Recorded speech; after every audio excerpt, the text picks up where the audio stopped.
ये कहानी है रिश्तों की असली विरासत क्या होती है। एक छोटे से गांव में रामदीन नाम का किसान रहता था।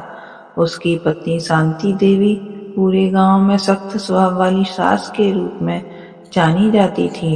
लोग कहते थे जिस घर में शांति देवी हो वहां बहू का जीना मुश्किल है।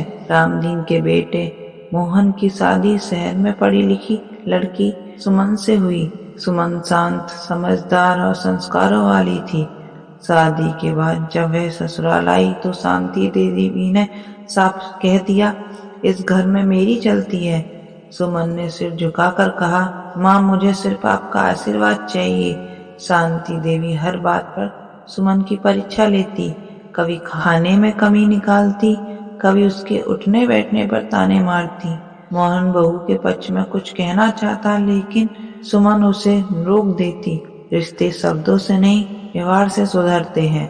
गांव में लोग सुमन को कमजोर समझने लगे लेकिन सुमन अंदर से बहुत मजबूत थी।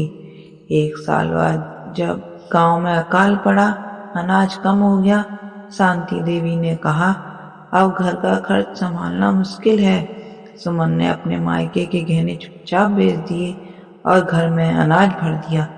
किसी को पता नहीं चला। एक दिन शांति देवी ने अलमारी में गहनों की जगह खाली देखी।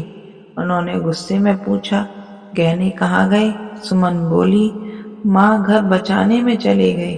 शांति देवी पहली बार चुप हो गई। उसे एहसास हुआ कि सुमन बहू नहीं बेटी बनकर आई है। उसी रात शांति देवी ने पूरे गांव के सामने कहा, मैंने बहुओं को दबाना सीखा था लेकिन इस बहू ने मुझे इंसान बनाना सिखाया। उस दिन के बाद वह सुमन को सबके सामने बेटी कहने लगी।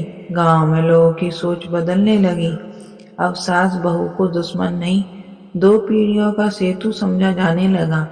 इस कहानी से यह सीख मिलती है, रिश्ते जोर से नहीं त्याग से बनते हैं। सास भी कभी बहू थी, यह भूलना नहीं चाहिए। बहू अगर सम्मान दे तो सास भी माँ बन सकती है। समाज तभी सुधरेगा जब घर सुधरेंगे।